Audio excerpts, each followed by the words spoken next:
तो कोठा के ई आशिक हाणे मुझे कुसण जो वारो वा मजबूर अडिया ते सिर मूं रखियो न त साहुत सब के प्यारो वा मजबूर अडिया ते सिर मूं रखियो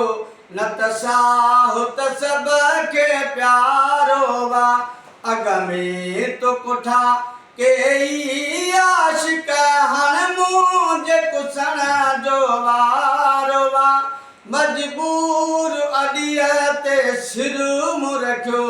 न त साहुत सब के प्यारो वा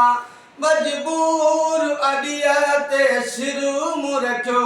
न त साहुत सब के प्यारो वा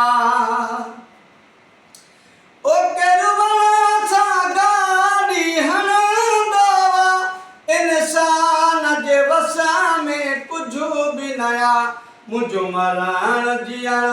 आहरे पल में थियणो न हिता छुटकारो वा मजबूर अडिया ते सिर मूं रखियो न त साहुत सब के प्यारो वा मजबूर अडिया ते सिर मूं रखियो न त साहुत सब के प्यारो वा अग में तो कोठा के ई आशिक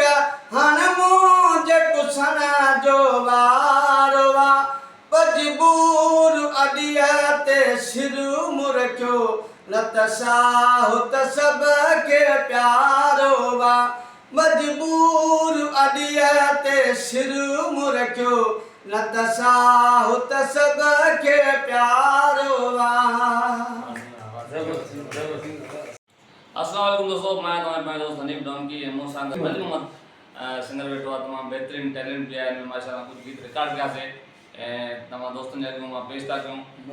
नओं आवाज़ मुतारिफ़ करायूं था पिया पेश थोरो रेशमी प्रोडक्शन तरफ़ों सखा शायर तमामु थोरो ग़रीब आर्टिस्ट भी आहे हिन टैलेंट तमामु ज़बरदस्त आहे मूंखे आवाज़ ॾाढो वणियो आहे माशाल्लाह उहो गीत तव्हांखे ॿुधायूं था तव्हां गीत ॿुधी करे पंहिंजो राय ॾींदा कमेंट में लाइक कमेंट शेयर जी इल्तिजा बि कयूं था तमामु सुठो आर्टिस्ट आहे तक़रीबन घणा साल थियनि था मूंखे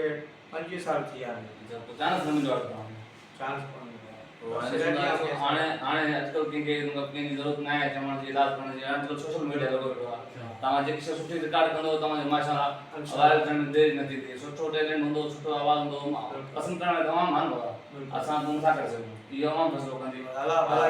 जेकर त हिन सुठी मोट थी मिले पोइ तुंहिंजो रिकॉर्ड मां गीत कंदुसि